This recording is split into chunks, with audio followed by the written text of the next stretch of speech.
A solenoid is a long coil of wire that generates a magnetic field when an electric current passes through it. In this lesson, we will use Ampere's Circuital law to calculate the strength of this field inside the coil. For an ideal, long solenoid, the magnetic field inside is uniform and parallel to the axis.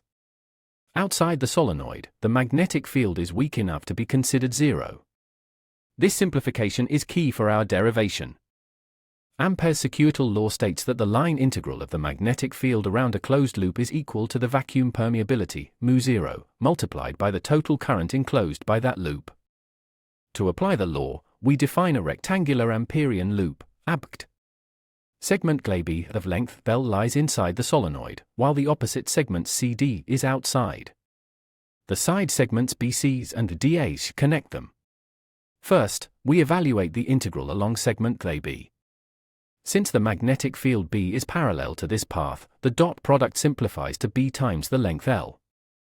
This is the primary contribution to our integral.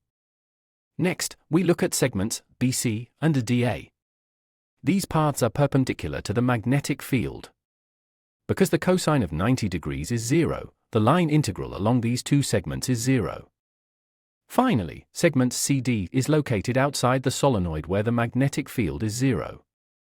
Consequently, the integral along this path also contributes nothing to the total sum. By summing all for segments, we find that the total line integral for our rectangular Amperian loop is simply the magnetic field strength B multiplied by the length L of the segment inside the coil. Now we find the enclosed current. If the solenoid has n turns per unit length, the total number of turns inside our loop of length L is n times L.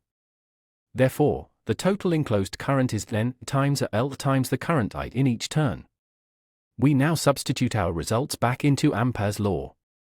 On the left, we have B times L, and on the right, μ0 times n times L times I. Notice that the length L appears on both sides and can be cancelled out. This gives us the final formula: the magnetic field B equals a μ0 times the turn density n times the currents I. This proves the field inside a long solenoid is constant and does not depend on the solenoid's total length or radius. In summary, we've used Ampere's law to show how current and turn density determine the strength of a solenoid's magnetic field. Thank you for watching this derivation. Generated by Vision Solve AI.